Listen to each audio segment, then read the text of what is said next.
Welcome to my channel Yogi math tutorial. আজকের ভিডিওতে আমি এসএসসি প্রিলিমিনারি ম্যাথের বেশ কয়েকটি গুরুত্বপূর্ণ অঙ্ক নিয়ে আলোচনা করব।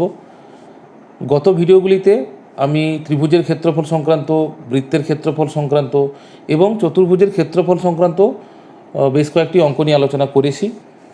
আজকে কিন্তু কোনো বিশেষ টপিক নিয়ে আলোচনা করছি না।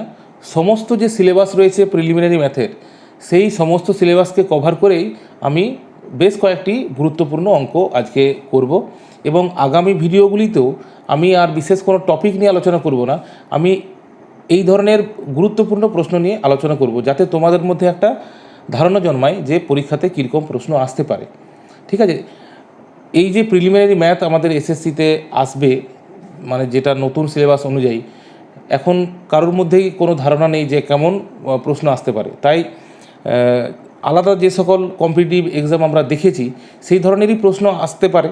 ঠিক আছে, কিন্তু কোন কোন ক্লাসের উপর বেস করে এই প্রশ্নগুলি আসবে সেটাই ভাবার বিষয়। ঠিক আছে, তাহলে আমি এমনভাবে কভার করছি এই ভিডিওতে বা আগামী ভিডিওগুলিতে, যাতে তোমাদের মধ্যে একটা ধারণা জন্মায় যে প্রিলিমিনারি ম্যাথে কীরকম অঙ্ক আসতে পারে।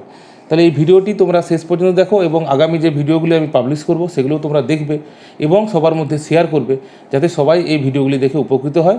এবং আমার আশা যে এই ভিডিওগুলি দেখে তোমরা সবাই অনেক অনেক উপকৃত হবে। তাহলে শুরু করা যাক আজকের এই ভিডিওটি।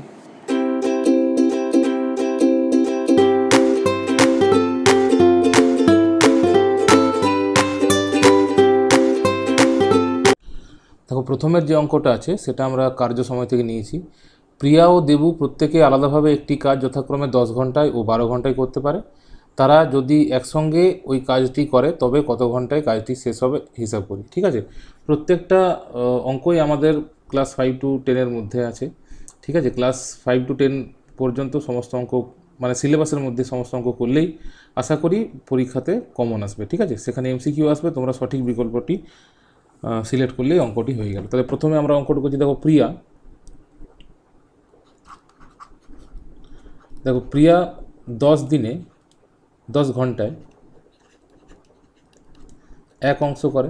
আমরা অবশ্যই সংক্ষেপে করব অঙ্কটা। তাহলে দেখো, প্রিয়া 1 ঘন্টায় কত করবে? 1 ঘন্টায় করবে 1/10 অংশ। ঠিক আছে, আবার দেবু 12 ঘন্টায় এক অংশ করে। তাহলে দেবু 1 ঘন্টায় করবে 1/12 অংশ। পরিষ্কার? তাহলে দেবু এবং প্রিয়া যদি একসাথে কাজ করে, ঠিক আছে, তাহলে প্রিয়া ও দেবু একত্রে 1 ঘন্টায় করে কত হবে? তাহলে এখানে মানে দেখো, এখানে 1/10 অংশ প্রিয়া করে 1 ঘন্টায়, আর 1/12 অংশ দেবু 1 ঘন্টায় করে। তাহলে এই দুটো আমরা যোগ করে দেবো। তাহলে 1/10 যুক্ত 1/12, এটা যোগ করলে আসছে লসাগু 60 আসছে। তাহলে এখানে 10 6 60 প্লাস 12 5 60, তাহলে এখানে কত আসছে? 6 আর 5 11 60। পরিষ্কার? তাহলে প্রিয়া এবং দেবু যদি একসাথে কাজ করে তাহলে 1 ঘন্টায় ওরা করবে 1/10 অংশ যুক্ত 1/12 অংশ। যেহেতু তাদের 1 ঘন্টার কাজ হচ্ছে 1/10 অংশ প্রিয়ার আর 1/12 অংশ দেবুর। ঠিক আছে, তাহলে আমরা এটা যোগ করে দিলাম। এরপরে দেখো, আমরা যদি উল্টো করে লিখি যে প্রিয়া ও দেবু 1/60 অংশ করে 1 ঘন্টায়। ঠিক আছে, কী করছি এখানে? 11/60 অংশ করে 1 ঘন্টায়। অতএব 1 অংশ করবে 1/11/60, 1 গুণিত 60 11 এত ঘন্টা। ঠিক আছে, তো এটা যদি আমরা মিশ্র ভগ্নাংশ করে দিই তাহলে কত হবে?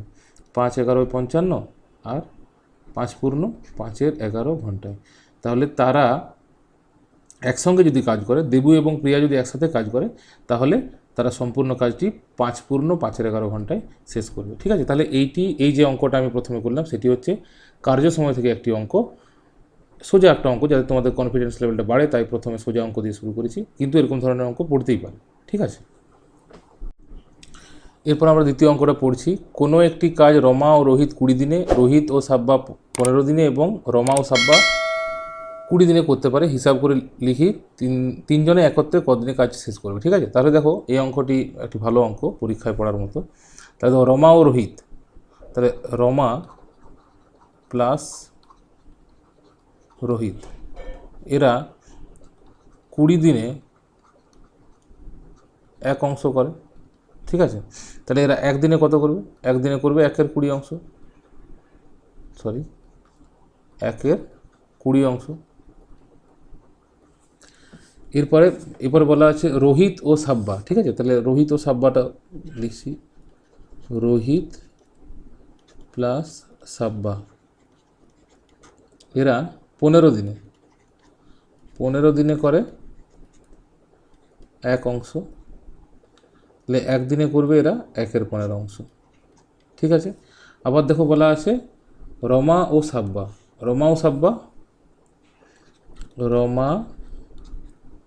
আর সাব্বা এরাও দেখো 20 দিনে এরা এক অংশ করে, তাহলে একদিনে করবে 1/20 অংশ।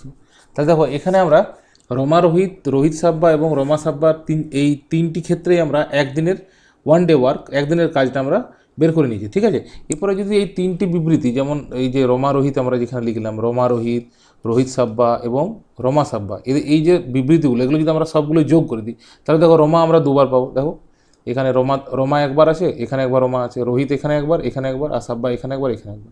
মানে আমরা এই তিনটি বিবৃতিকে যদি যোগ করি তাহলে কেমন পাবো?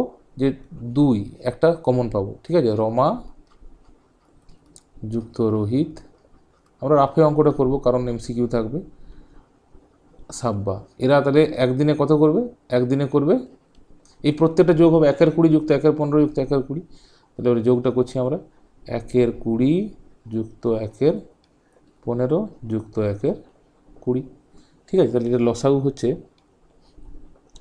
60 হচ্ছে লসাগু। ঠিক আছে, তাহলে 3 20-তে 60 হয়, তাহলে 3 + 4 + 3 = হচ্ছে 10/60, মানে 1/6 অংশ। তাহলে আমরা এখানে কি পাচ্ছি? এখানে পাচ্ছি যে রমা রোহিত সাব্বা মানে দ্বিগুণ, সবাই দুবার করে আছে। তাহলে এখানে যদি আমরা শুধু রমা রোহিত সাব্বার বার করি, তাহলে এই দুইটা 1/6 সাথে ভাগ হয়ে যাবে, মানে 6-এর সাথে এখানে গুণ হবে। তাহলে আমরা রমা রোহিত সাব্বা ডট দিয়ে দিলাম যে এরা একদিনে করবে কত? 1/12 অংশ। ঠিক আছে, তাহলে দেখো রমা রোহিত সাব্বা একদিনে করছে 1/12 অংশ, তাহলে উল্টোভাবে যদি আমরা ভাবি যে 1/12 অংশ করে একদিনে, অতএব রমা রোহিত সাব্বা মানে একত্রে যদি কাজ করে তাহলে 1 অংশ করবে 1/1/12 সমান 1 গুণিত 1/12, সরি এটা 12 হবে, 12 সমান 12 দিন। বোঝা গেল? 1/1/12 মানে 1 গুণিত 12 হবে, তাহলে 12 দিনে ওরা একত্রে কাজটি শেষ করতে পারবে। তাহলে এইভাবে তোমরা এই ধরনের অঙ্কগুলোকে করতে পারো। তবে এরপরের অঙ্কটা আমরা পড়ব যে আমার বাবার বর্তমান বয়স আমার বর্তমান বয়সের 7 গুণ। 7 বছর পরে বাবার বয়স আমার বয়সের 3 গুণ হবে। আমার ও বাবার বর্তমান বয়স লিখি। তাহলে এই ধরনের অঙ্কও কম্পিটিটিভ এক্সামে দেখতে পাওয়া যায়। ঠিক আছে, তাহলে এই অঙ্কটা আমরা দেখো কেমনভাবে করছি।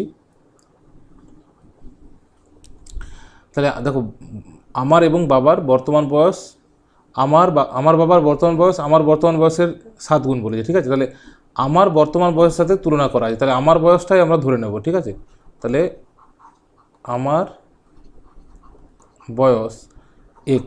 ঠিক আছে, এটা অবশ্যই বর্তমান, তাহলে আমার বয়স এটা ধরছি আমরা, তাহলে আমার বয়সটা আমরা x ধরলাম।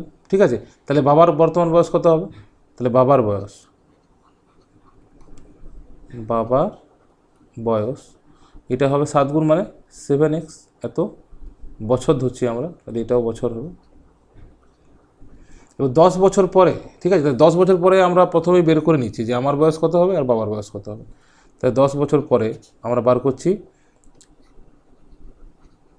আমার হবে কত? x + 10, আর বাবার হবে 7x + 10। ঠিক আছে, তাহলে এই জায়গাটাতে ভুল হওয়ার সম্ভাবনা থাকে, অনেকেই ভুল করে দেখেছি যে 10 বছর পরে দুজনের সমান সমান কিন্তু বাড়বে, ঠিক আছে। এই ক্ষেত্রে আবার 7 গুণ করে দেওয়া বা যোগ করে দেওয়া এই জিনিসটা সঠিক নয়, ঠিক আছে। আমরা যে যতই ছোট বড় হোক সময়টা সবার কাছে সমান, ঠিক আছে। তাহলে যত সময় পরেই আমরা বয়স বার করি, তাহলে যেমন এখানে 10 বছর পরে বলেছি, তাহলে 10 বছর দুজনের সাথেই যোগ হচ্ছে। যেহেতু আমার বয়স x, তাহলে 10 বছর পরে আমার হবে x+10 আর বাবার হবে 7x+10, ঠিক আছে। এরপরে 10 বছর পরে কীরকম কন্ডিশন আছে যে বাবার বয়স আমার বয়সের 3 গুণ হবে, ঠিক আছে, বাবার বয়স। তাহলে এই 7x+10 কী কন্ডিশনটা পাচ্ছি আমরা, 7x+10 এটা হবে 3 গুণ, তাহলে 3 গুণ আমার বয়সের 3 গুণ, তাহলে 3 × x+10 হবে। তাহলে এটাকে যদি আমরা সমাধান করে দিই তাহলে এই অঙ্কটা হয়ে যাবে।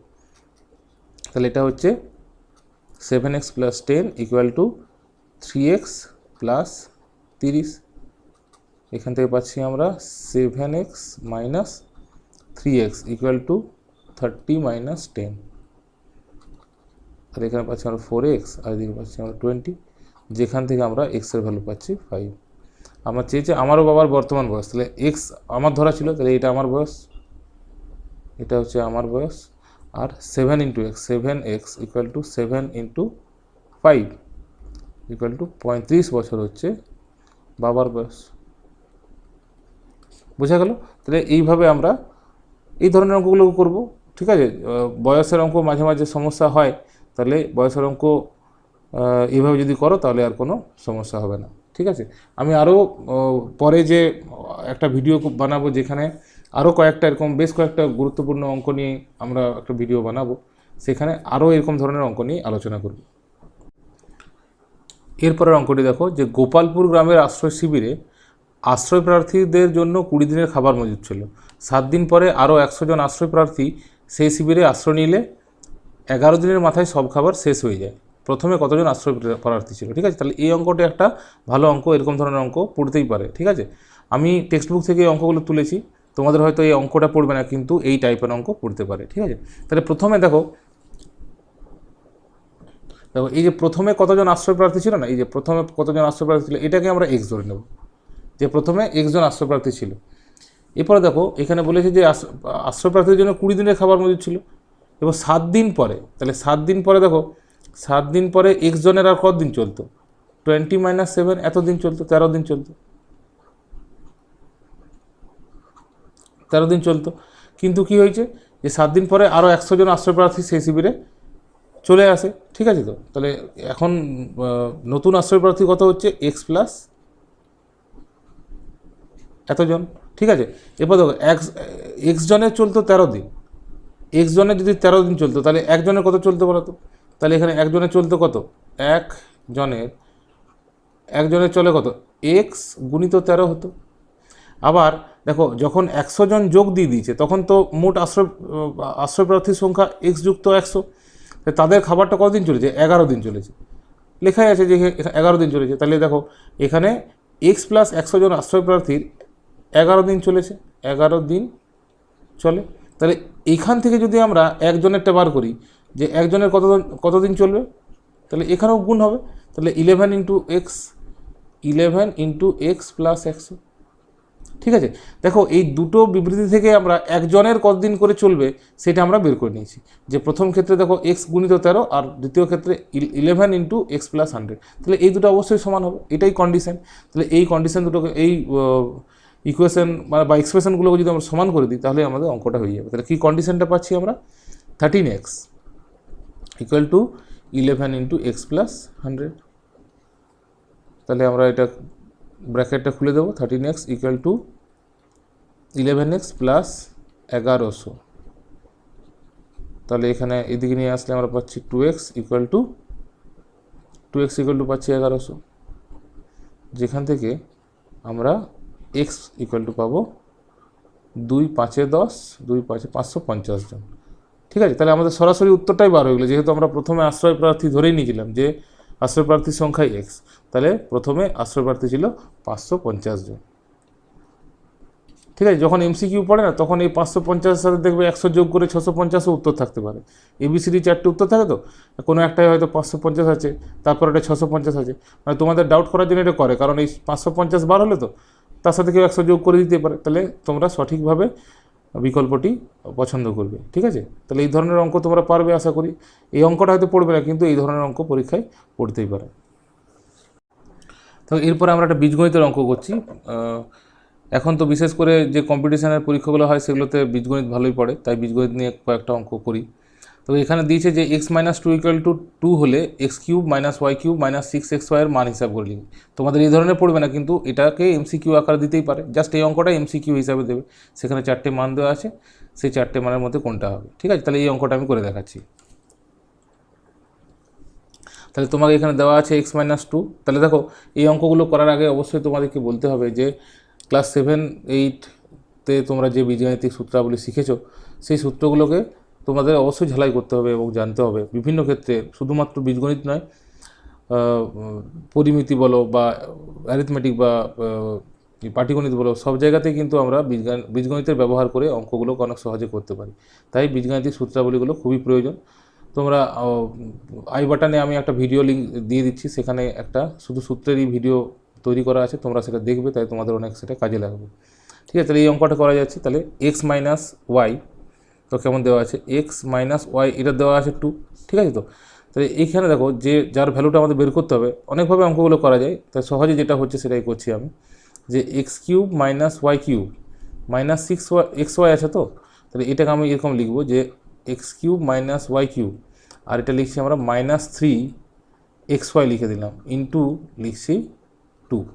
ঠিক আছে, 6xyকে আমরা লিখলাম 3xy × 2। এরপরে এখানে যে 2টা পেলাম না, এই 2টার বদলে আমরা বসাবো x - y।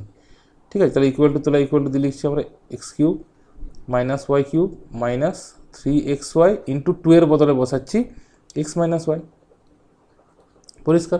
তাহলে এই যে এক্সপ্রেশনটা এখন আমাদের আসলো, সেটি একটা কিন্তু ফর্মুলা, সেটা হচ্ছে x - y এর হোল কিউব। তাহলে এই যে এই জিনিসগুলো ব্যবহার হচ্ছে না, যে এই এক্সপ্রেশনের বদলে আমরা x - y এর হোল কিউব বসিয়ে দিলাম, এইটা কিন্তু সূত্র না জানা থাকলে তোমরা পারবে না।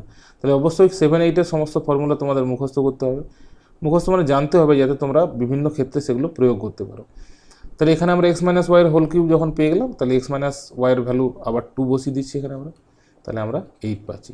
তাই তোমাদের MCQতে অবশ্যই কোনো না কোনো অপশানে 8 থাকবে, সেখানে তোমরা দাগ দেবে বা গোল ভর্তি করবে। ঠিক আছে, তাহলে এইভাবে সূত্রের সাহায্যে আমরা এই অঙ্কটিকে সমাধান করলাম। এর পরবর্তী অঙ্কে আমরা চলে আসছি। এটাও বীজগণিতের একটা অঙ্ক। x² - 1/x = 2 হলে x⁶ - 1/x³ এর মান হিসাব করে লেখার চেষ্টা করবি। ঠিক আছে, তাহলে এখানে MCQ আকারে তোমাদের দেওয়া থাকবে, আমি অঙ্কটি করে দেখাচ্ছি। তাহলে এই অঙ্কটা দেখো কেমন করে করব। এখানে দেওয়া আছে x² - 1/x = 2। তাহলে এটাকে যদি আমরা পার্ট করে দিই, মানে এটাকে লিখবো আমরা x² - 1/x = 2 হবে। ঠিক আছে, বুঝে তোমরা করবে। তাহলে এখানে দেখো 2 আর x কেটে যাচ্ছে, তাহলে এখানে আমরা পাচ্ছি আর x - 1/x = 2 পাচ্ছি। এরপরে আমাদের যে ভ্যালুটা বার করতে বলেছে x⁶ - 1/x³, সেটাকেও যদি আমরা পার্ট করে দিই, অর্থাৎ এরকম যে এইটা equal to x⁶/x³ R -1/x³। তাহলে এক্ষেত্রেও দেখো x⁶ আর x³ কেটে নিয়ে শুধু x³ পড়ে থাকছে, তাহলে এখানে আমরা কত পাচ্ছি x³ পাচ্ছি -1/x³। এরপরে দেখো তোমার x - 1/x দেওয়া আছে আর x³ - 1/x³ এর ভ্যালু বের করতে হবে। তাহলে এখানে আমরা ফর্মুলা লাগাবো। কোন ফর্মুলা? যে a³ - b³ = কী হয়, a - b। ফর্মুলাটা এখানে লিখে দিচ্ছি আমি, a³ - b³ এর দুটো ফর্মুলা হয়, একটা ইভ্যালুয়েশন ফর্মুলা আর একটা ফ্যাক্টরাইজেশন ফর্মুলা। মানে উৎপাদক আকারে একটা ফর্মুলা আছে আর একটা এরকম সূত্র আছে, যেটা হচ্ছে a - b এর whole cube plus 3ab × a - b। ঠিক আছে, এই ফর্মুলাটা আমাদের এখানে কাজে লাগবে। তাও যে ফর্মুলাটা আমি বললাম উৎপাদকের ফর্মুলা, সেটাও লিখে দিচ্ছি তোমাদের। তাহলে a³ - b³ এর আরেকটা ফর্মুলা হচ্ছে, অনেক জায়গায় কাজে লাগবে। ঠিক আছে, a - b × a² plus ab plus b²। ঠিক আছে, সূত্র না জানলে কিন্তু অঙ্ক হবেই না।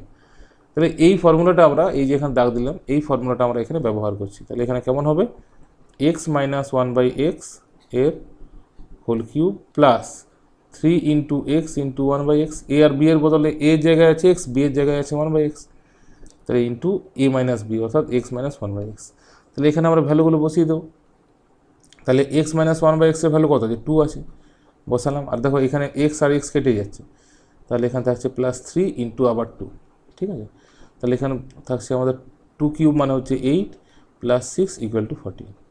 তাহলে নিশ্চয়ই কোথাও না কোথাও তোমাদের এই অ্যান্সারটা থাকবে, ABCDর মধ্যে কোনো জায়গায় অবশ্যই এই অ্যান্সারটা দেওয়া থাকবে, তোমরা সেটিকে পছন্দ করে লিখবে।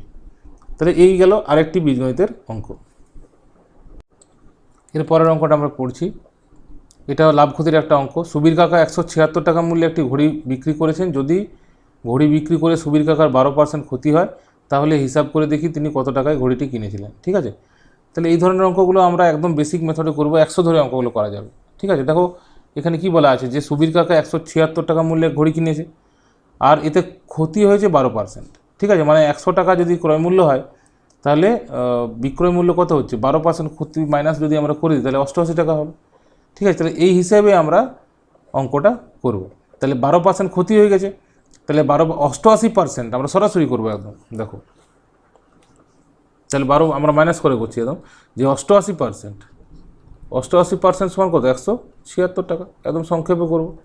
তাহলে অতএব 1% সমান কত হবে 176/88, আর 100% সমান কত হবে 176/88 গুণিত 100, তাহলে এত টাকা। তাহলে এটাই তোমার ক্রয় মূল্য হয়ে যাবে, ঠিক আছে। বোঝা গেল যে যেহেতু 12% ক্ষতি হয়েছে, তাহলে 12% ক্ষতি হলে থাকলো কত 100 - 12 মানে 88, তাহলে সেই 88%টাই 176 টাকা। তাহলে 1% সমান কত আর 100% সমান কত, তাহলে এটাই অঙ্ক।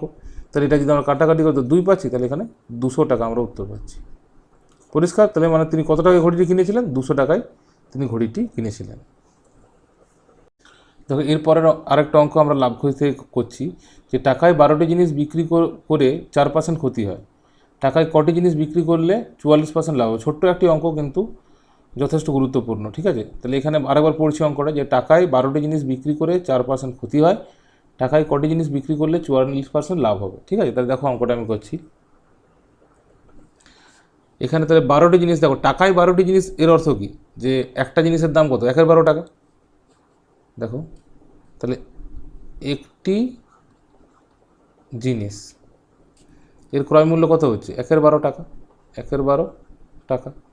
দেখো এতে 4% ক্ষতি হচ্ছে, ঠিক আছে না। মানে এই 1/12 টাকাতে যদি একটা জিনিস বিক্রি করছে তাতে 4% ক্ষতি হচ্ছে, মানে এই 1/12 টাকাটা হচ্ছে কত 100 - 4% মানে 96%। তাহলে দেখো 96% = 1/12 টাকা। এভাবে যদি আমরা অঙ্ক করি না, তাহলে লাভ ক্ষতির অঙ্কগুলো খুব সোজা হয়ে যাবে। তাহলে 96% সমান 1/12 টাকা, অতএব 1% সমান কত, তাহলে 1/12 × 96, অতএব 100% সমান কত 100/12 × 96। তাহলে এই টাকাটা হচ্ছে একটি জিনিসের ক্রয় মূল্য, ঠিক আছে। বিক্রয় মূল্য থেকে আমরা অঙ্কটা শুরু করেছি। তাহলে 96% সমান 1/12 টাকা, 1% সমান কত 100% সমান যদি আমরা বার করি, তাহলে এখানে যে এক্সপ্রেশনটা করলাম এটা কাটাকাটি করছি না এক্ষুনি, ঠিক আছে, নাহলে কাটাকাটিটা ভগ্নাংশেই আসবে। তাহলে এই যে এক্সপ্রেশনটা এসছে, যে টাকাটা এসছে, সেই টাকাটা হচ্ছে একটি জিনিসের ক্রয় মূল্য।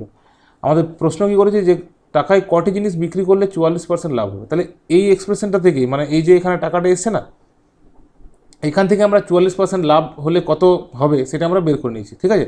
তাহলে আমরা এখানে একটু লিখে দিই যে 44% লাভ হলে বিক্রয় মূল্য কত হবে, তাহলে বিক্রয় মূল্য হবে যেটা আছে 100 আর 12 × 96 তো আছেই, ইন্টু 44% লাভ মানে কত 144, তাহলে 144% মানে বাই 100। পরিষ্কার? তাহলে দেখো 100 100 কেটে গেল, আর এখানে 12 12 144 হচ্ছে, আর 12 8 96, তাহলে 1/8 টাকা। মানে কি, যে 1/8 টাকায় যদি জিনিসটা বিক্রি করা হয় তাহলে 44% লাভ হবে। কিন্তু প্রশ্নটা এখানে কী করেছে, যে টাকায় কটি জিনিস বিক্রি করলে 44%, টাকায় কটি জিনিস, তাহলে আমাদের নির্ণয় উত্তরটা কী হবে, একটা জিনিসের দাম 1/8 টাকা, তাহলে 1 টাকায় কটা পাওয়া যাবে 1 ভাজিত 1/8 সমান 1 গুণিত 8/1 সমান 8টি, ঠিক আছে। তাহলে এই হচ্ছে অঙ্ক। অঙ্কটি যথেষ্ট গুরুত্বপূর্ণ এবং ভালো অঙ্ক। তাহলে এইভাবে আমরা অনেক কম সময়ে এই অঙ্কগুলোকে করতে পারবো 100 ধরে, ঠিক আছে। লাভ ক্ষতি থেকে আমরা আরও একটা অঙ্ক করছি, যে আমার বন্ধু একটি গল্পের বই লিখিত মূল্যের উপর 25% ছাড়ে কিনল। সে যদি ওই বইটি লিখিত মূল্যেই বিক্রি করে তবে সে শতকরা কত লাভ করবে হিসাব করে লিখি। তাহলে এটাও লাভ ক্ষতির একটা অঙ্ক। লাভ ক্ষতির আরও কয়েকটা অঙ্ক করছি। লাভ ক্ষতিটা যে কোনো কম্পিটিটিভ পরীক্ষার জন্য গুরুত্বপূর্ণ। তাহলে এই অঙ্কটা কি বলেছে যে লিখিত মূল্যের 25% ছাড়ে কিনছে, আর যখন বিক্রি করছে সে তখন লিখিত মূল্যে বিক্রি করছে। তাহলে এক্ষেত্রে কত লাভ হবে সেটা আমাদের বের করতে হবে। তাহলে এই অঙ্কটা করছি, করে দেখাচ্ছি। দেখো রাফে করবো আমরা, একদম কম সময়। তাহলে আমরা কী ধরবো যে 100 টাকা মনে করো বইটার দাম, ঠিক আছে? 100 টাকায় বন্ধুটি বইটি আমরা কিনছে। তাহলে মানে এটা হচ্ছে তোমার ছাপা দাম, যেটাকে বলা হয় এমআরপি। তাহলে এইটা হচ্ছে তোমার 100 টাকা দাম ছিল, সে যখন ছাড় দিয়ে কিনছে সে 75 টাকায় কিনছে। পরিষ্কার? তাহলে 75 টাকাতে ও বইটা কিনছে আমার বন্ধু, আর যখন বিক্রি করছে তখন সে 100 টাকাতেই বিক্রি করছে। তাহলে লাভ কত হচ্ছে? তাহলে 100 বিযুক্ত 75 সমান 25 টাকা লাভ হচ্ছে। 25 টাকা লাভ হচ্ছে তো, কারণ 100 টাকায় ও বিক্রি করে দিচ্ছে, নিজে 75 টাকায় কিনেছে, তাহলে 25 টাকা লাভ হচ্ছে। তাহলে এই যে 25 টাকা লাভ হচ্ছে, সেই 25 টাকা কার উপরে লাভ হচ্ছে, এটাই অঙ্ক, ঠিক আছে? তাহলে 75 টাকাতে, যেহেতু আমরা জানি সমস্ত হিসেব নিকেশ ক্রয় মূল্যের উপরে হয়, তাহলে ক্রয় মূল্য তো তার 75 টাকা। তাহলে এখানে কেমন হবে যে 75 টাকায় লাভ হচ্ছে 25 টাকা। তাহলে 1 কত আর 100 কত, অঙ্ক শেষ হয়ে যাবে। তাহলে 1 টাকায় হচ্ছে 25/75 টাকা, আর 100 টাকায় হচ্ছে 25 ইন্টু 100/75। 25 3 75 হয়, তাহলে 103। এত টাকা, এত পার্সেন্ট লাভ হবে, মানে শতকরা এত পার্সেন্ট, মানে এটা কত হচ্ছে? এটা হচ্ছে 33.13%, ঠিক আছে? তাহলে এইটা এত শতাংশ লাভ হবে, তোমাদের নিশ্চয়ই কোনো না কোনো বিকল্পে থাকবে। এরপরে আমরা আবার বীজগণিতে চলে এসেছি। তাহলে বীজগণিত অনেক সময়, মানে এখন তো ম্যাক্সিমাম চাকরি বাকরির পরীক্ষাতেই পড়ছে যে বীজগণিত থেকে অনেক অঙ্ক দিচ্ছে, ঠিক আছে? তাহলে এইটা হচ্ছে সূচকের একটা অঙ্ক। আমি করে দেখাচ্ছি। সূচকের একটা সোজাই অঙ্ক, কিন্তু এই অঙ্কটা এমসিকিউতে দেওয়ার জন্য খুবই উপযোগী অঙ্ক। তা দেখো এখানে কেমন দেওয়া আছে, x⁴m/x⁴n আছে, আর whole to the power m+n আছে, ঠিক আছে? তাহলে এটাকে যদি আমরা সরল করে লিখি তাহলে কেমন হবে? দেখো এখানে এক্স আর এখানেও এক্স আছে, অর্থাৎ বেসগুলো বা নিধানগুলো একই আছে, আর ভাগ আছে, এই বাই চিহ্ন মানে ভাগ আছে। তাহলে এখানে আমরা একটা এক্স দিয়ে যদি লিখি তাহলে কেমন হবে? x⁴m−n হবে। আর হোল টু দি পাওয়ার এখানে m+n আগের থেকেই ছিল, ঠিক আছে? তাহলে এটা m+n হয়ে গেল। তাহলে যেমনভাবে আমরা এই প্রথম ভগ্নাংশটাকে করলাম, সেরকমভাবে আমরা দ্বিতীয় ভগ্নাংশটাও করব। মাঝখানে কিছু নেই, মানে গুণ চিহ্ন আছে। তাহলে এখানেও আমরা একটা এক্স লিখলাম, আর লিখছি n-l, ঠিক আছে? Whole to the power n+n। আশা করি বুঝতে পেরে গেছো। আর তৃতীয়টাকেও আমরা লিখব x⁴l-m R whole to the power l+m। পরিষ্কার? এরপরে দেখো আমরা যখন এই ব্র্যাকেটটা খুলব তখন এই দুটো পাওয়ার পরস্পর গুণ হয়ে যাবে। তাহলে দেখো এখানে m+n আছে, আর এখানে m-n আছে, এখানে m+n আছে। তাহলে এটা বীজগণিতের একটা সূত্র যে a+b × a-b যদি হয়, তাহলে সেক্ষেত্রে আমরা a² - b² লিখতে পারি। তাহলে এখানে আমরা লিখে দেবো x⁴m²-n²। এরপরে দেখো একই রকমভাবে দ্বিতীয়টাকেও লিখবো আমরা দেখো এখানেও আছে n-l × n+l, তাহলে এখানে হবে n² - l²। এবং একইভাবে তৃতীয়টাকেও লিখবো আমরা x⁴l² - এরপরে দেখো সবার বেস বা নিধানগুলো সবার একই আছে, এক্স আছে, আর মাঝখানে গুণ চিহ্ন আছে, তাহলে পাওয়ারগুলো সব যোগ হবে। এগুলো হচ্ছে সূচকের সূত্র, তোমাদেরও করতে করতে অভ্যাস হবে। তাহলে এখানে আমরা একটা এক্স লিখলাম, আর পাওয়ারগুলোকে সব পরপর যোগ করে দেবো। তাহলে m² - n² মানে প্রথমে এটা লিখলাম, তারপরে n² - l² লিখবো, -l², তারপরে +l² - m², ঠিক আছে? দেখো এখানে প্রত্যেকটা জিনিসই কেটে যাচ্ছে। m² এখানে প্লাস আছে, এখানে মাইনাস আছে, -n², এখানে +n², এখানে -l², +n, তাহলে সবগুলো কেটে নিয়ে আমাদের পাওয়ারে 0 থাকছে। তাহলে কিছুর পাওয়ার যদি 0 থাকে তাহলে সেক্ষেত্রে আমরা ভ্যালুটা পাবো 1। তাই তোমাদের যে বিকল্পগুলি দেওয়া থাকবে সেখানে অবশ্যই 1 থাকবে। দেখো একই ধরনের একটা অঙ্ক আমরা সেম আগের যে অঙ্কটা করলাম, একই ধরনের আরেকটা অঙ্ক আমরা সমাধান করছি। এখানে x⁴a/x⁴b আছে, আর এখানে পাওয়ারে a² + ab + b² আছে, মানে শুধু ফর্মুলাটা চেঞ্জ। ওখানে a² - b² ফর্মুলা হয়েছে, আর এখানে কি ফর্মুলা হবে আমি অঙ্কটা করে দেখাচ্ছি। দেখো তাহলে আমরা যেমন আগেরটাতে কেমন করেছিলাম যে এই বেসগুলো একই আছে আর ভাগ আছে যেহেতু, তাহলে এখানে x⁴a - b হবে, আর পাওয়ারে যেটা আছে সেটাই লিখে দিচ্ছি এ square plus a b plus b square লিখলাম, গুণ চিহ্ন আছে, এখানেও আমরা একটা এক্স লিখবো, বি মাইনাস সি লিখবো, আর হোল টু দি পাওয়ার লিখে দেবো b square plus bc plus c square, আবার গুণ চিহ্ন দেবো, আর এইটার জন্য আমরা লিখবো x to the power c minus a, আর হোল টু দি পাওয়ার দিয়ে লিখবো আমরা c square plus c a plus a square. পরিষ্কার? তাহলে এতদূর পর্যন্ত আগের মতনই করলাম আমরা, যেহেতু ও ক্ষেত্রেও ভাগ ছিল। তাহলে এখানে সূত্রটা শুধু আলাদা, দেখো এখানে এ মাইনাস বি আছে, আর যখন ব্র্যাকেটটা খুলে দেবো তখন এখানে a square minus x square plus a b plus b square আসবে। তাহলে এটা হচ্ছে বীজগণিতের একটা সূত্র, আমি পাশে লিখে দেখাচ্ছি। সেটা একটু কয়েকটি অঙ্ক আগেও আমি এই ফর্মুলা লিখলাম, সেটা হচ্ছে এ কিউব মাইনাস বি কিউবের ফর্মুলা, উৎপাদকের ফর্মুলা। সেখানে আমরা ইভ্যালুয়েশন ফর্মুলাটা ব্যবহার করলাম। তাহলে এখানে আমরা যদি ফর্মুলাটা লিখি তাহলে কেমন হবে, x to the power a cube minus b cube হবে। একইভাবে পরেরটাও হবে আমাদের b cube minus c cube, এবং শেষেরটাও হবে x to the power c cube minus a cube. তাহলে দেখো এখানে সবার বেসগুলো একই আছে, এক্স এক্স এক্স, এবং মাঝখানে গুণ চিহ্ন আছে। তাহলে পাওয়ারগুলো সব যোগ হবে। তাহলে a cube minus b cube plus b cube minus c cube plus c cube minus a cube. তাহলে এখানে সবগুলো কেটে যাচ্ছে, a cube minus b cube plus b cube minus c cube plus c cube. তাহলে এটা সবগুলো কেটে নিয়ে পাওয়ার 0 আসছে, ইকুয়াল টু 1। তাহলে এই ক্ষেত্রেও ভ্যালুটা 1 আসলো। তো সূচকের আরেকটা অঙ্ক সমাধানের মতো, ঠিক আছে, মানে এরকম এক্সপ্রেশনটা দেওয়া থাকবে, সেখান থেকে তোমাকে এক্সের ভ্যালু জিজ্ঞাসা করবে, বা এক্সের ভ্যালু 4টা দেওয়া থাকবে, কোনটা সঠিক হবে সেটা বলতে বলবে। তাহলে এই ধরনের অঙ্কটা আমরা কীভাবে করব আমি সলভ করে দেখাচ্ছি। দেখো এই ধরনের অঙ্কটা আমরা প্রথমে কী করবো, এই যে x two to the power x plus 1 আছে না, এটাকে না পার্ট পার্ট ভাঙা যায়। কেমন বলতো, এটা ভাঙা যায় two to the power x dot two to the power 1। দেখো এটা মাঝে ডট দিয়েছি মানে গুণ আছে, তাহলে একই বেসে যদি গুণ থাকে তাহলে পাওয়ারগুলো যোগ হয়, তাহলে দেখো উপরের লাইনটা আসছে। একইভাবে আমরা এটাকে যদি ভাঙি তাহলে কেমন পাবো, two to the power x dot two square পাবো। দেখো একই বেসে গুণ আছে, পাওয়ারগুলো যোগ হলে ঠিকই আছে। আর এখানে আমি 48 আপাতত রাখলাম। এরপরে কী করবো, দেখো এখানে two to the power x আছে, আর এখানে two to the power x আছে, আমি কমন নিয়ে নিয়েছি। তাহলে two to the power x common নিলে এখানে টু টু দি পাওয়ার 1 মানে 2 হবে, আর এখানে 2 স্কোয়ার আছে মানে 4 হবে। তাহলে এটা 48 আছে। তাহলে অঙ্কটা সোজা হয়ে যাবে। তাহলে two to the power x আর 2 আর 4 হচ্ছে কত, 6, এখানে 48 আছে। তাহলে এটা তো কাটাকাটি করা যাবে, তাহলে 8 হচ্ছে। তাহলে ফাইনালি আমরা পাচ্ছি কত, two to the power x equal to, দেখো 8কে আমরা 2 কিউব লিখতে পারি, 2 ইন্টু 2 ইন্টু 2 যদি করি তো এইটাই হচ্ছে। এরপরে একটা ফর্মুলা এরকম আছে যে a to the power x equal to যদি a to the power y হয়, মানে বেসগুলো যদি সমান হয় তখন পাওয়ারগুলোও সমান হয়ে যায়। তাহলে এখান থেকে আমরা সরাসরি ইমপ্লাই করতে পারবো কি, এক্স ইকুয়াল টু 3। তাহলে এইভাবে আমরা এক্সের ভ্যালুটা বার করবো।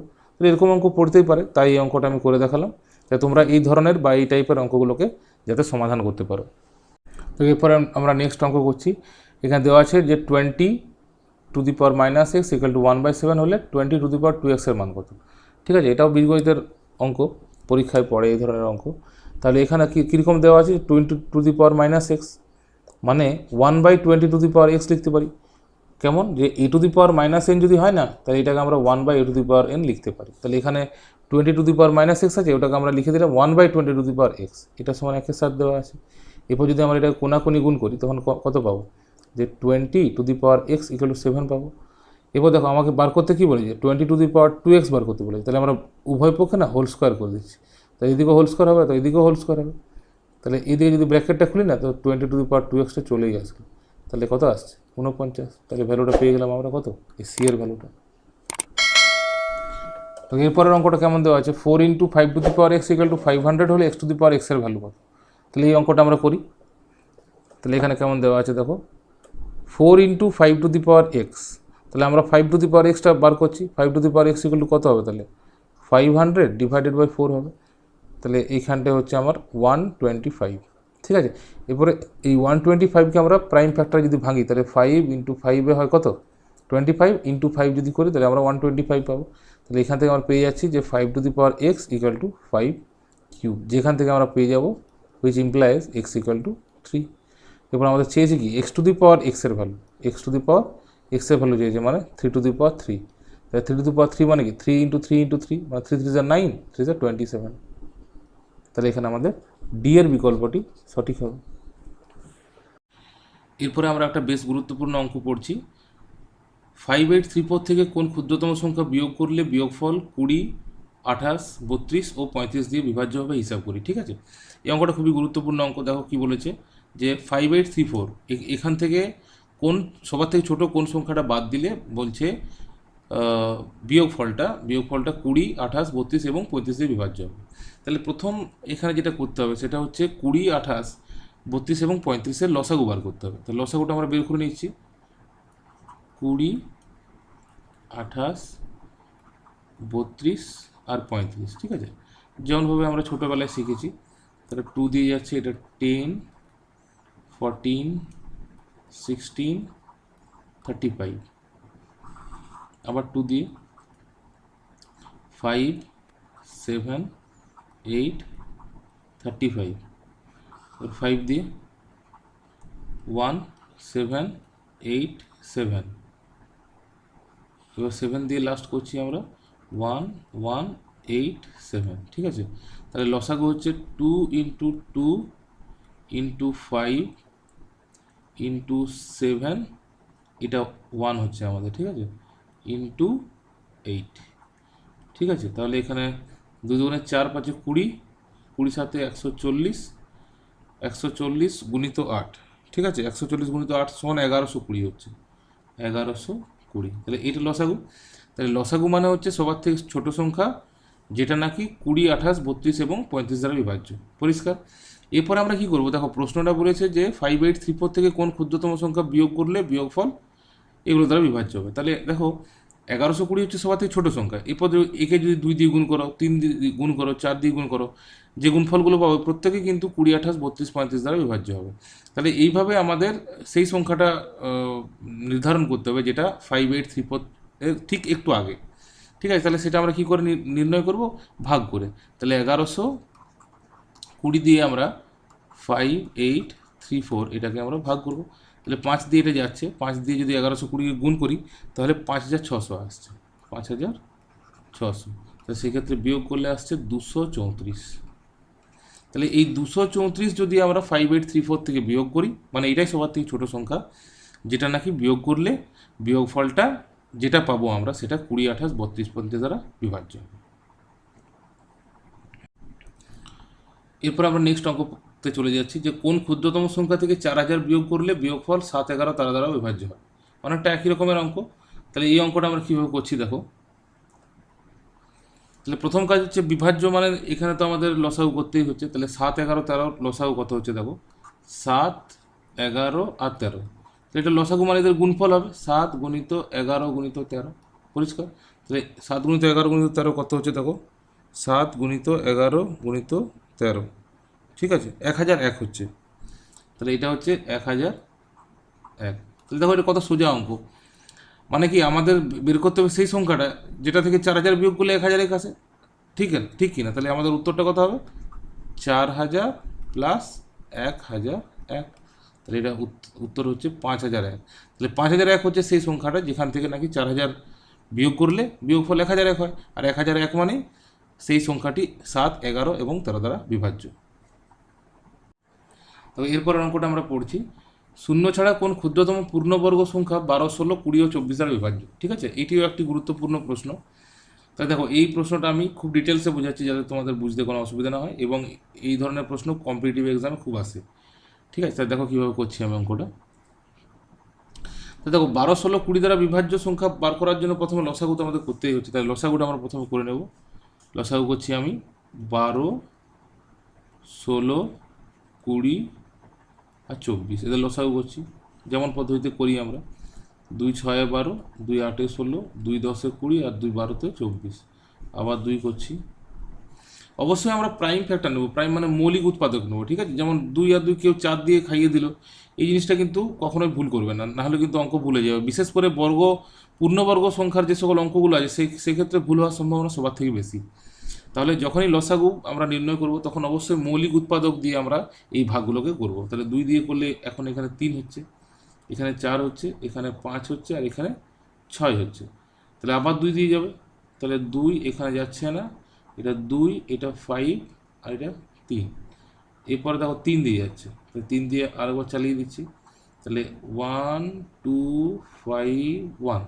লসাগু কত হচ্ছে দেখো, হ্যাঁ লসাগু হচ্ছে 2 into 2 into 2 into 3 into 2 into 5। ঠিক আছে, এরপর দেখো আমি এখানে গুণটা করছি না, অর্থাৎ লসাগু নির্ণয় করছি না, তার আগেই বলে নিচ্ছি যে গুণফল, এদের গুণফলটা যদি আমি বার করি তাহলে যে সংখ্যাটি পাবো সেই সংখ্যাটি অবশ্যই 12, 16, 20 এবং 24 দ্বারা বিভাজ্য। কিন্তু এই সংখ্যাটি পূর্ণবর্গ সংখ্যা নয়। কেন নয়? দেখো এই সংখ্যাটিরই এখানে মৌলিক উৎপাদক করা আছে, এই যে একটা মৌলিক উৎপাদক, এখানে দেখো 2 আছে, 1, 2, 3, 4টা 2 আছে। ঠিক আছে, কিন্তু দেখো একটা 3 আছে আর একটা 5 আছে। তাহলে যে সংখ্যার মৌলিক উৎপাদক করার পরে সব মৌলিক উৎপাদকগুলি যদি জোড়া না থাকে, জোড়া যদি না থাকে তাহলে সেটা পূর্ণবর্গ সংখ্যা নয়, এটা তো আমরা জানি। তাহলে এখানে যে আমরা লসাগুটা বের করছি সেটা অবশ্যই পূর্ণবর্গ নয়। ঠিক আছে, পূর্ণবর্গ নয় বলেই এই অঙ্কটা দিয়েছে। তাহলে দেখো এখানে আমাদের জোড়া কার কার নেই দেখো, তাহলে আমরা গুণফলটা এখানে আর বের করে নিচ্ছি। দেখো প্রথমে বের করে নিচ্ছি, তাই 2 দুগুণে 4, 2 গুণে 8, 2 গুণে 16, 16 5 80, 80 3 হচ্ছে 240। ঠিক আছে, এটা বের করে নিলাম। মানে 240 হচ্ছে ক্ষুদ্রতম সংখ্যা, যেটি 12, 16, 20 এবং 24 দ্বারা বিভাজ্য, কিন্তু পূর্ণবর্গ নয়। তাহলে পূর্ণবর্গ করার জন্য আমরা কি করব? তাহলে পূর্ণবর্গ করার জন্য আমাদের খুব কম করে এখানে একটা 3 এবং একটা 5 দিয়ে গুণ করতে হবে। ঠিক আছে, যেহেতু 3-এর জোড়া নেই এবং 5-এর জোড়া নেই, তাহলে আমাদের 3 5 15 দিয়ে গুণ করতে হবে। 3 গুণিত 5 মানে 15 দিয়ে আমাদের এই 240কে গুণ করতে হবে। তাহলে সেই গুণটা আগে করে নিই আমরা। তাহলে 240 গুণিত 15। ঠিক আছে, তাহলে 15 শূন্য 0 আর 4 15 60 0, হাতে রইল 6 আর 15 30 3600। তাই দেখো শূন্য ছাড়া কোন ক্ষুদ্রতম পূর্ণবর্গ সংখ্যা এগুলো দ্বারা বিভাজ্য, মানে হচ্ছে ক্ষুদ্রতম যেহেতু বলেছে তাই 3600 হচ্ছে সেই অ্যান্সারটি, যে 3600 হচ্ছে সেই ক্ষুদ্রতম পূর্ণবর্গ সংখ্যা যেটি 12, 16 এবং 24 দ্বারা বিভাজ্য। তাহলে এইভাবে তোমরা অঙ্কগুলো করবে। ঠিক আছে, এরপরের অঙ্কে চলে যাচ্ছি। 9585 থেকে কোন ক্ষুদ্রতম সংখ্যা বিয়োগ করলে বিয়োগফল একটি পূর্ণবর্গ সংখ্যা হবে। এটি একটা আলাদা ধরনের অঙ্ক এবং এটিও কম্পিটিটিভ এক্সাম খুব পড়ে। তা দেখো এই অঙ্কটি বোঝানোর আগে আমি বলি যে যে কোনো সংখ্যা যদি পূর্ণবর্গ না হয় তাহলে সেই সংখ্যার আমরা বাম দিকে এবং ডান দিকে দুক্ষেত্রে আমরা একটি করে পূর্ণবর্গ সংখ্যা পাবো ওর নিকটবর্তী। ঠিক আছে, তাহলে দেখো এখানে কি বলেছে 9585, একে আমরা প্রথমে কি করব, লং ডিভিশনে আমরা এর বর্গমূল বের করার চেষ্টা করব। বর্গমূল তো করা যাবে না কারণ এটা পূর্ণবর্গ সংখ্যা নয়, কিন্তু আমরা বর্গমূল বার করার চেষ্টা করব। দেখো তাহলে 9585, তাহলে এটা আমরা বর্গমূল করছি। তাহলে বর্গমূল করলে এটা কত হবে? 9 9 81। তাহলে 9 9 এখানে 81 হচ্ছে। তাহলে এখানে থাকছে 4 আর এখানে থাকছে 1। ঠিক আছে, তাহলে এখানে আমাদের 85 নেমে গেল। এরপর 9-এর ডবল এখানে কত আসছে? 18 আসছে। ঠিক আছে, এটা যেমন আমরা ভাগ পদ্ধতিতে করি। এরপর দেখো এখানে কেমন করব, আমরা এখানে এমন একটা অঙ্ক বসাবো, সেই অঙ্ক দিয়ে এই পুরো সংখ্যাটাকে গুণ করব এবং এইভাবে মেলাবো। তাহলে মোটামুটি এটা আসছে দেখো 185 যদি আমরা করি, তাহলে 5 5 25 5, হাতে রইল 2, 5 18 90 92, 925 হচ্ছে। তাহলে 6 দিয়ে করি, 6 6 36, 6, হাতে রইল 3, 6 8 48, 49 50 51, হাতে রইল 5 আর 6 1 6 আর 5 11। আমি পুরোটাই করে দেখাচ্ছি যাতে তোমাদের এই লং ডিভিশন মেথডে বর্গমূল করতেও তোমরা পারো। ঠিক আছে, তার রাফগুলোও দেখিয়ে দিচ্ছি আমি। ঠিক আছে, তাহলে এখানে 11 16 আরেকবার আমি খাওয়াচ্ছি এটা। তাহলে আমরা করছি এখানে 1, যেমন ভাগে আমরা করি 187, 7 দিয়ে ইন্টু করছি, 7 7 49, হাতে রইল 4 আর 7 8 56, 4 60 0, হাতে রইল 6 আর 7 1 7 আর 6 13। ঠিক আছে, তাহলে দেখো এটাই হবে, বোঝা যাচ্ছে। তাও আমি আরেকটা রাফ করে নিচ্ছি যে 188কে 8 দিয়ে ইন্টু করছি, 8 8 64 4, হাতে রইল 6, 8 8 64 আর 6 70 0, হাতে রইল 7 আর 8 1 8 আর 7 15, 1504। তাহলে এটা পেরিয়ে যাচ্ছে, তাহলে আমরা এখানে 7 খাওয়াবো। তাহলে 7 হলে আমাদের হচ্ছে 1309, 1309। তাহলে বিয়োগটা করলে আমাদের এখানে 6 হচ্ছে, এখানে 7 হচ্ছে আর এখানে 1 হচ্ছে, 176। ঠিক আছে, তাহলে দেখো এখানে আর এখানে 7টা উঠে যাচ্ছে, এই 7টা এখানে উঠে যাবে, 97। তাহলে এখানে আমি দুটো ব্যাপারই বলে রাখছি যে 176 যদি তুমি এই সংখ্যাটি থেকে, মানে যে সংখ্যাটি প্রদত্ত সংখ্যা থেকে যদি 176 বিয়োগ করো তাহলে কিন্তু বিয়োগফল একটি পূর্ণবর্গ সংখ্যা হবে। তাহলে যে অঙ্কটা এখানে দেওয়া আছে যে কোন ক্ষুদ্রতম সংখ্যা বিয়োগ করলে, তাহলে উত্তর কিন্তু নিঃসন্দেহে 176। যে 9585 থেকে 176 যদি আমরা বাদ দিই তাহলে সংখ্যাটি পূর্ণবর্গ সংখ্যা হবে। সাথে আমি আরেকটা বলে রাখি যে কোনো ক্ষেত্রে এই অঙ্কটাতেই মনে করো যদি বলতো যে কোন ক্ষুদ্রতম সংখ্যা যোগ করলে, সেক্ষেত্রে আমরা কীভাবে বের করতাম। সেক্ষেত্রে আমরা কী করতাম, যে দেখো এখানে কাছাকাছি বর্গমূল বার হয়েছে আমাদের 97, তাহলে আমরা 97 + 1 আমাদের অঙ্ক কিন্তু শেষ হয়ে গেছে, যে অঙ্কটা নিয়ে আলোচনা করছিলাম সেটা শেষ হয়ে গেছে। আমি এর সাথে এক্সট্রা একটা আলোচনা করছি যে যদি অঙ্কটাতে দেওয়া থাকতো যে কোন ক্ষুদ্রতম সংখ্যা যোগ করলে, তাহলে এই অঙ্কতে আমি ওটা ডিসকাশন করে দিচ্ছি। তাহলে আমাদের কাছাকাছি যেটা বর্গমূল বার হয়েছে তার সাথে +1 করে তার আমরা হোল স্কোয়ার করব, ঠিক আছে। মানে আমাদের বার করতে হবে 98 স্কোয়ার, পরিষ্কার। তাহলে 98 স্কোয়ার যদি আমরা করি, গুণটা এখানে করে নিচ্ছি রাখবে, 98 গুণিত 98, 8 64, 4 হাতে রইল 6, 8 64 হাতে রইল 6, আর 8 9 72 দুবার লিখবো। সংক্ষেপে গুণ করার পদ্ধতিরও একটা ভিডিও আছে, তোমরা দেখতে পারো। 2 2 4 আর 6 10 0 হাতে রইল 1, 7 14 15, তাহলে 150 শূন্য হাতে রইল পুরো 15, 9 9 81, 81 আর 15 তো হয় 86 96। তাহলে এখানে হচ্ছে 9604। দেখো এইটা হচ্ছে সেই সংখ্যা যেটা 9585 ঠিক পরের পূর্ণবর্গ সংখ্যা। তাই আমাদের যদি প্রশ্ন করে যে কোন ক্ষুদ্রতম সংখ্যা যোগ করলে, তাহলে আমাদের 9604 থেকে 9585টা বাদ দিলে হয়ে যাবে। তাই দেখো প্রশ্ন 4 ধরনের হতে পারে। কীরকম, যে 9585 থেকে কোন ক্ষুদ্রতম সংখ্যা বিয়োগ করলে, তাহলে যে অঙ্কটা এখানে দেওয়া আছে সেইটা, সেখানে উত্তর হচ্ছে তোমার 176।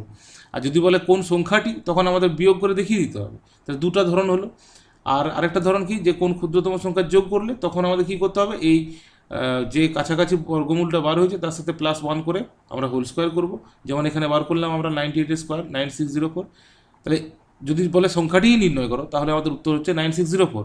কিন্তু যদি বলে যে কোন ক্ষুদ্রতম সংখ্যা যোগ করলে, তখন আমাদের 9604 থেকে 9585কে বাদ দিয়ে যেটা হবে সেটা আমাদের উত্তর হবে। আশা করি তোমরা মানে এই অঙ্কটা থেকে যে আরও 3টে যে প্যাটার্ন পড়তে পারে তোমরা সেটা বুঝতে পারলে। দেখো এই অঙ্কটাতে বলেছে বার্ষিক R% হার সরল সুদে P টাকার T বছরের সুদ I টাকা হলে নিচের কোনগুলি, নিচে যে 4টি অপশান আছে, বিকল্প আছে, তার কোনটি সঠিক হবে, ঠিক আছে। তাহলে এই আমি এটা রাফে করে দেখাচ্ছি যে কীভাবে এটা সঠিক বিকল্পটি আমরা পছন্দ করব, ঠিক আছে। তাহলে দেখো এখানে বার্ষিক সুদের হার দেওয়া আছে R%, ঠিক আছে। তাহলে আমি এখানে R = R% লিখছি, ক্যাপিটাল R। আর P টাকা মানে প্রিন্সিপাল যেটা, সেটা স্মল p আছে, প্রিন্সিপাল মানে আসল। আর সময় দেওয়া আছে স্মল t, পরিষ্কার। আর মোট সুদ, দেখো মোট সুদের ফর্মুলা আমরা কি জানি, মোট সুদ = কী হয়, PTR/100 হয়। তাহলে এখানে আমরা ভ্যালুগুলো বসিয়ে দিচ্ছি, P মানে স্মল p, T মানে স্মল t, R মানে এটা /100, ঠিক আছে। আর এখানে আমাদের I আছে, আইটা আর কোনো ধরিনি। তাহলে এরপরে আমরা দেখব যে এই যে এক্সপ্রেশনটা আমাদের ফাইনালি আসলো সেটার সাথে কোনটার মিল আছে, ঠিক আছে।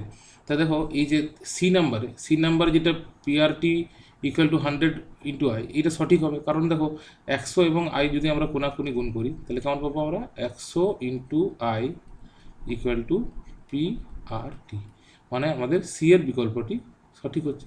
আশা করি বোঝালো, এটা বোঝা গেল। মানে আমাদের যেটা মেন ফর্মুলা মোট সুদের PTR/100 I = সেই ফর্মুলাটা দিয়েই এই আমাদের MCQটি পড়েছে, ঠিক আছে। এরপর আমরা নেক্সট অঙ্কে চলে যাচ্ছি। কোনো মূলধন একটি নির্দিষ্ট সরল সুদের হারে 20 বছরে দ্বিগুণ হয়, একই সরল সুদের হারে ওই মূলধন 3 গুণ হবে। দেখো 4টি বিকল্প দেওয়া আছে, কোন বছরে 3 গুণ হবে এটি আমরা নির্ণয় করব, মানে সঠিক যে বিকল্প সেটা আমরা পছন্দ করব। তাহলে এই অঙ্কটা আমি করে দেখাচ্ছি কীভাবে সংক্ষেপে কত কম সময়ে এই অঙ্কটি করা যায়। তাহলে দেখো এখানে কী বলেছে, আমরা মূলধনটাকে x ধরে নেব, ঠিক আছে। তাহলে মূলধনটাকে যদি আমরা x ধরি, দেখো তাহলে আমরা মনে করো মূলধন মানে P, এটাকে আমরা x টাকা ধরছি, ঠিক আছে। এরপরে নির্দিষ্ট সরল সুদের হারে, তাহলে সরল সুদের হারটাও মনে করো আমরা ধরে নিচ্ছি r%। আর 20 বছরে দ্বিগুণ হয়, তাহলে সময়টা আমাদের কত দেওয়া আছে, 20 বছর। তাহলে সময় দেওয়া আছে 20 বছর দেওয়া আছে। আর দ্বিগুণ হয়, দ্বিগুণ হয় এই কথাটির অর্থ কি, যে মূলধনটা তুমি রাখছো সেটি 20 বছরে দ্বিগুণ হচ্ছে, অর্থাৎ অ্যামাউন্ট বা সুদ আসল যেটা, সেটা হচ্ছে দ্বিগুণ হয়ে যাচ্ছে। তাহলে আমাদের এখানে আসলটা x টাকা ছিল, তাহলে দ্বিগুণ হলে কত হচ্ছে, 2x। তাহলে অ্যামাউন্ট যদি 2x হয়, তাহলে আমাদের মোট সুদের পরিমাণ কত হবে, I। মোট সুদের পরিমাণ হবে 2x - x। এই 2xটা হচ্ছে A, আর এটা হচ্ছে আমাদের P, মানে আমরা ধরেছিলাম A মানে হচ্ছে সুদ আসল, আর P মানে হচ্ছে মূলধন বা আসল। তাহলে সুদ আসল থেকে আমরা যদি আসলের পরিমাণটা বিয়োগ করে দিই, তাহলে আমরা মোট সুদের পরিমাণ পাবো। তাহলে আমরা 2x - x পাচ্ছি, x। তা দেখো এখানে আমরা x ধরলাম, আর ধরলাম, আর সময়টা 20 বছর দেওয়া আছে, অ্যামাউন্টটা 2x হয়ে গেল সুদাসলটা, তাহলে আমরা মোট সুদের পরিমাণটা পাচ্ছি x। তাহলে এরপরে আমরা সূত্রটা লাগিয়ে দিচ্ছি। তাহলে সূত্রটা আমরা কি জানি, I equal to P T R by 100। দেখো আইটা আমাদের কত আছে, এক্স লিখছি, তাহলে আই ইকুয়াল টু এক্স। এবার পিটা আমাদের কত আছে, পিটা আমরা এক্স ধরেছিলাম, সময়টা 20 বছর, আর আরটা আমাদের বের করতেই হবে, তাহলে এখানে আমি বসিয়ে দিলাম স্মল আর, যেহেতু ধরেছি, আর এখানে 100 আছে। তাহলে দেখো উপরে উপরে এক্স ক্যান্সেল হয়ে যাচ্ছে, আর এখানে 20 আর এটা 5 হচ্ছে। তাহলে আমরা পাচ্ছি এখানে কি, যে আর ইকুয়াল টু 5%। ঠিক আছে, তাহলে আমরা এখানে আর এর ভ্যালুটা অর্থাৎ বার্ষিক সরল সুদের হারটা আমরা পেয়ে যাচ্ছি 5%। আমাদের প্রশ্ন কি করেছে, প্রশ্ন করেছে যে একই সরল সুদের হারে, তাহলে একই সরল সুদের হারে ওই মূলধন 3 গুণ কখন হবে। তাহলে আমাদের এখানে দুটো কেস আমাদের কনসিডার করতে হবে। তাহলে সেকেন্ড কেসে আমাদের কি হচ্ছে, সেকেন্ড কেসে দেখো আমি সাইডে করছি, তাহলে সেকেন্ড কেসে যদি পিটা এক্স হয়, তাহলে আমরা এখানে রেট অফ ইন্টারেস্ট বা বার্ষিক সুদের হারটা কিন্তু বের করে নিয়েছি, ওটা হচ্ছে 5%। এরপরে আমরা দ্বিতীয় ক্ষেত্রে কি করছি, পিটা যদি আমরা এক্স ধরি, তাহলে সেক্ষেত্রে আমাদের অ্যামাউন্টটা কত হবে, 3 গুণ, অর্থাৎ 3x হবে। তাহলে আই কত হবে, আই হবে 3x minus x, 3x minus x equal two 2x হবে। পরিষ্কার। আর বার্ষিক সুদের হার তো আমরা পেয়ে গেছি, এটা 5%। পরিষ্কার। তাহলে আমরা এখানে সময়ের সূত্রটা বসাবো। তাহলে সময়ের সূত্রটা কেমন হয়, 100 into I divided by p r. ঠিক আছে, তাহলে এখানে আমরা বসিয়ে দিচ্ছি। তাহলে 100, আর আই হচ্ছে আমাদের 2x, পি হচ্ছে এক্স, আর বার্ষিক সুদের হার আমরা পেয়ে গেছি 5%। তাহলে এক্স এক্স ক্যান্সেল হয়ে যাচ্ছে, আর এখানে 5 20 100, তাহলে আমরা কত পাচ্ছি, 20 দুগুণে 40, অর্থাৎ 40 বছরে আমাদের ওই মূলধন 3 গুণ হবে। তাহলে আমাদের এখানে সি এর বিকল্পটি সঠিক হবে। আশা করি বোঝা গেল। আমি মোটামুটি ডিটেলসে অঙ্কটা করলাম, প্রথমে বার্ষিক সুদের হারটা নির্ণয় করে নিয়ে, তারপর দ্বিতীয় ক্ষেত্রে সেই বার্ষিক সুদের হারটা ব্যবহার করে আমরা সময়টা বের করলাম। ঠিক আছে, একই ধরনের আরেকটি অঙ্ক, যে কোনো মূলধন 10 বছরে দ্বিগুণ হলে বার্ষিক সরল সুদের হার কত। ঠিক আছে, তাহলে এই অঙ্কটা আমি করে দেখাচ্ছি। মানে আগের যে অঙ্কটা আমরা করলাম সেখানে বার্ষিক সরল সুদের হারটা বের করে নিয়ে তারপর দ্বিতীয় কেসে গেছি, তাহলে এখানে আমাদের অঙ্কটা আরও একটি ছোট। ঠিক আছে, তাহলে দেখো কীভাবে করছি অঙ্কটা। তাহলে আমরা এখানে মূলধনটা দেখো, মূলধনটা আমরা ধরে নিচ্ছি এক্স। ঠিক আছে, 10 বছর সময় দেওয়া আছে, 10 বছর। আমরা সংক্ষেপে করব পরীক্ষার হলে। এবার দেখো মূলধন দ্বিগুণ হচ্ছে, মানে দেওয়া আছে সুদাসল। ঠিক আছে, তাহলে সবৃদ্ধি মূলের বলে এটাকে, পুরোটা লিখে দিচ্ছি যাতে তোমরা বুঝতে পারো। সবৃদ্ধি মূল দেওয়া আছে, মানে এক্স যদি হয় তাহলে সবৃদ্ধি মূলটা হচ্ছে 2x। সেখান থেকে আমরা পাচ্ছি, দেখো সেখান থেকে আমরা পেয়ে যাচ্ছি মোট সুদ, মোট সুদের পরিমাণটা পেয়ে যাচ্ছি কত, 2x minus x equal two x টাকা। ঠিক আছে, আমাদের বার্ষিক সরল সুদের হারটা বের করতে হবে। তাহলে মূলধন মানে পি, সময় মানে টি, সবৃদ্ধি মূল মানে এ, আর মোট সুদের পরিমাণ মানে আই। এবার আমরা ফর্মুলাটা লাগাচ্ছি দেখো এখানে। তাহলে ফর্মুলা, বার্ষিক সরল সুদের হারের ফর্মুলা লাগাবো, মানে r equal to 100 into I divided by p t. তাহলে এখানে আমাদের প্রয়োজনীয় যে মানগুলো আছে সেগুলো বসিয়ে দিচ্ছি। তাহলে 100 ইন্টু আয়ের ভ্যালু দেখো কত আছে, এক্স, তাহলে এখানে এক্স বসালাম, পি আমরা এক্স ধরেছিলাম, আর টি হচ্ছে 10 বছর। তাহলে এক্স আর এক্সে ক্যান্সেল হয়ে গেলে এখানে, আর একটা 0 কেটে যাচ্ছে। তাহলে 10% বা 10% হচ্ছে বার্ষিক সরল সুদের হার, অর্থাৎ এইখানে আমাদের সি এর বিকল্পটি সঠিক হবে। ঠিক আছে, তাহলে এই ধরনের অঙ্ক কিন্তু যে কোনো চাকরি বাকরির পরীক্ষাতে এমসিকিউ আকারে অনেক পড়ে, তাই এই ধরনের অঙ্ক নিয়ে আমি 4-5টা অঙ্ক ডিসকাস করছি যাতে তোমাদের সুবিধা হয় পরীক্ষার হলে। এরকম ধরনের অঙ্ক, এই টাইপের অঙ্ক যদি পড়ে যাতে তোমরা সমাধান করতে পারো। ঠিক আছে, তাহলে আমাদের মেন যে ফর্মুলা সেটা হচ্ছে পিটিআর বাই 100। কোনো ক্ষেত্রে পিকে চাই, কোনো ক্ষেত্রে টিকে চাই, কোনো ক্ষেত্রে আরকে চাই। ঠিক আছে, সেটা অঙ্কটা ভালোভাবে পড়লেই বুঝতে পারবে যে কোন জায়গাতে কোন ফর্মুলাটা অ্যাপ্লাই করতে হবে। x% বার্ষিক সরল সুদের হারে কোনো মূলধনের x বছরে সুদ x টাকা হলে মূলধনের পরিমাণ এই নিচের চারটির মধ্যে কোনগুলি হবে? ঠিক আছে, আরেকবার পড়ছি অঙ্কটা। x% বার্ষিক সরল সুদের হারে কোনো মূলধনের x বছরে x টাকা সুদ x টাকা হলে মূলধনের পরিমাণ কত হবে? দেখো অঙ্কটা আমি করছি। তাহলে এখানে দেখো বার্ষিক সরল সুদের হার, প্রথমে যা যা দেওয়া আছে সেগুলো লিখছি আমি। বার্ষিক সরল সুদের হার দেখো আর দেওয়া আছে x%, তারপরে দেওয়া আছে মূলধন দেওয়া আছে না কোনো মূলধন, ঠিক আছে, এটাই আমাদের বের করতে হবে। আর x বছর মানে সময় দেওয়া আছে x বছর, আর সুদ দেওয়া আছে অর্থাৎ আয়ের পরিমাণ দেওয়া আছে কত x টাকা। তাহলে এরপরে আমরা ফর্মুলাটা লাগাচ্ছি, ঠিক আছে। তাহলে পি আমাদের জ্ঞাতব্য বিষয়, পিকে আমাদের বের করতে হবে মূলধন। তাহলে পি এর ফর্মুলা কেমন? পি হচ্ছে 100 into I divided by R টি হবে। তাহলে আর টি, তাহলে এখানে আমরা বসাচ্ছি 100, আয়ের ভ্যালু হচ্ছে এক্স, আর এর ভ্যালু হচ্ছে এক্স, আর সময় এরও ভ্যালু হচ্ছে এক্স, ঠিক আছে। তাহলে এক্স এক্স ক্যান্সেল হয়ে যাচ্ছে, ঠিক আছে। তাহলে পি এর ভ্যালু আমাদের কত আছে 100/x, ঠিক আছে, 100/x আসছে আমাদের পি এর ভ্যালু। তাহলে মূলধনের পরিমাণটা দেখো এখানে এমসিকিউ আকারে দেওয়া আছে, কী আছে, x টাকা আছে, 100x টাকা আছে, আর সি নাম্বারে 100/x টাকা আছে। তাহলে আমাদের সি এর বিকল্পটি সঠিক হবে।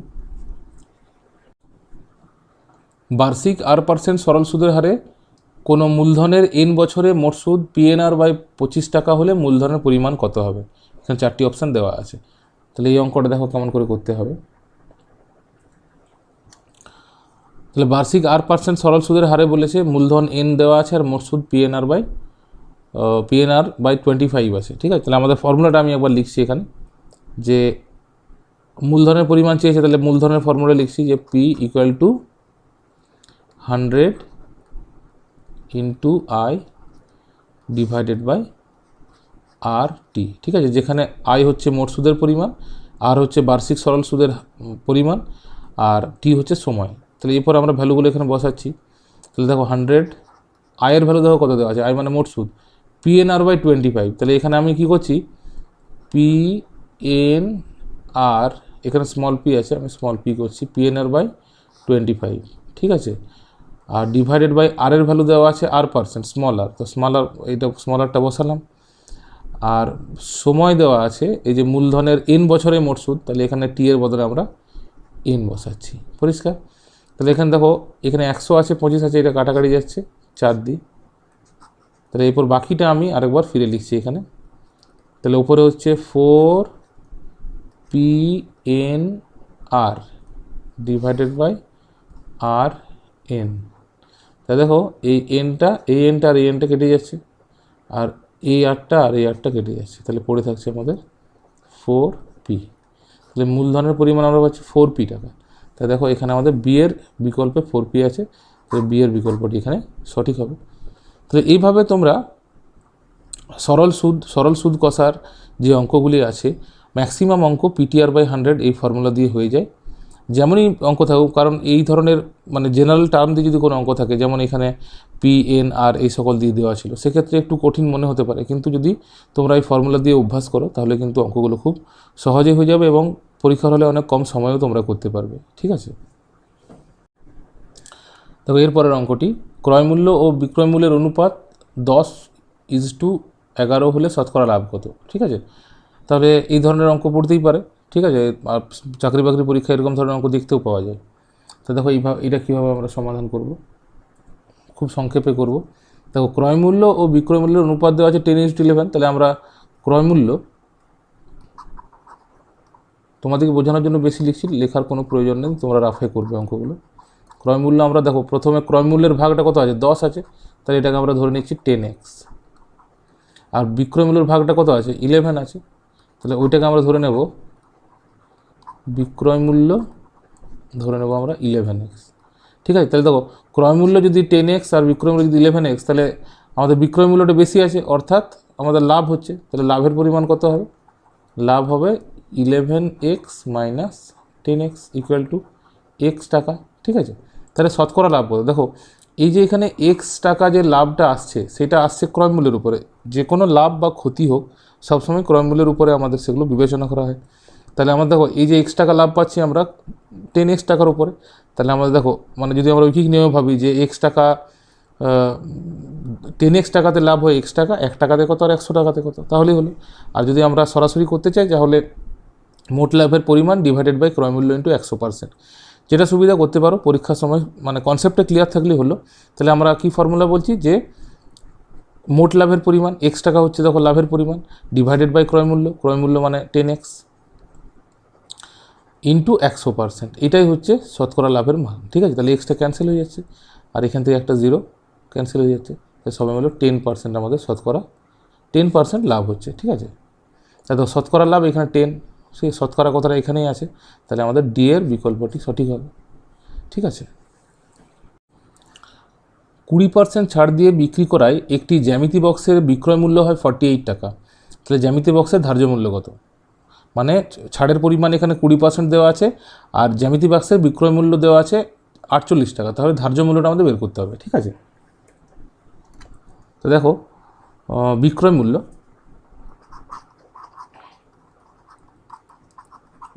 মূল্য হচ্ছে 48 টাকা আর ছাড় হচ্ছে 20%। তা দেখো সংক্ষেপে ব্যাপারটা বলছি, দেখো ছাড় মানে কি, যদি আমরা 100 ধরি ধার্য মূল্য মানে ও 80 টাকাতে কিনেছে, তাহলে 80% সমান 48 টাকা। ব্যাপারটা বুঝতে পারলে? 20% ছাড় দিয়েছে, 20% ছাড় দিয়ে বিক্রি করায় একটি জ্যামিতি বাক্সের বিক্রয় মূল্য হচ্ছে 48 টাকা। মানে কি যে 80% সমান 48 টাকা, যেহেতু 20% ছাড় আছে। তাহলে এইভাবে যদি অঙ্কটা করা হয় তাহলে খুব কম সময়ে হবে। ঠিক আছে, তাহলে ছাড়ের পরিমাণ যেহেতু 20%, সুতরাং আমরা লিখতে পারি যে 80%টা হচ্ছে কত? 48 টাকা। তাহলে এখানে আমরা ঐকিক নিয়ম লাগিয়ে দেবো, তাহলে 1%টা কত হবে? 48/80। এগুলো কিন্তু কোনো ট্রিক্স নয়, এগুলো ঐকিক নিয়মেরই প্রকারভেদ। মানে কেউ 100 ধরে করে, কেউ এক্স ধরে করে অঙ্কটা। তাহলে 100 ধরে করলে অঙ্কটা খুব সোজা হচ্ছে। তাই আমাদের MCQ যেহেতু প্রশ্ন পড়ে, তাহলে আমরা যত কম সময়ে অঙ্কগুলো করতে পারবো তত আমাদের সময়টা বাঁচবে। ঠিক আছে, তাহলে 80% সমান 48 টাকা, 1% সমান 48/80 টাকা। অতএব 100% সমান 48 ইন্টু 100 হবে উপরে আর নিচে 80। তাহলে 20 দিয়ে কাটলে এটা 4 হচ্ছে আর 20 দিয়ে কাটলে এটা 5 হচ্ছে। আর 4 12তে 48 হয়, মানে 5 12 60। ঠিক আছে, তাহলে 100% মানে 60, মানে এইটি হচ্ছে আমাদের জ্যামিতি বক্সের ধার্য মূল্য। ঠিক আছে, অর্থাৎ এর বিকল্পটি এখানে সঠিক হচ্ছে। বোঝা গেল? তো এইভাবে আমরা 100 ধরে অঙ্কগুলোকে অনেক সহজে করতে পারি লাভ ক্ষতি থেকে। ঠিক আছে, আজকের ভিডিওতে এতদূর পর্যন্তই। সবাইকে অনেক অনেক ধন্যবাদ এই ভিডিওটি শেষ পর্যন্ত দেখার জন্য। তোমরা ভিডিওটিকে শেয়ার করবে এবং লাইক করবে, চ্যানেলটিকে সাবস্ক্রাইব করে রাখবে এবং সাথে বেল বাটনটি অবশ্যই প্রেস করবে, যাতে নতুন কোনো ভিডিও দিলে তোমাদের কাছে সবার প্রথমে নোটিফিকেশানটি পৌঁছে যায় এবং তোমরা সেই ভিডিওটি দেখতে পাও। তাই সবাই ভালো থেকো এবং ভালোভাবে পরীক্ষার প্রস্তুতি নাও।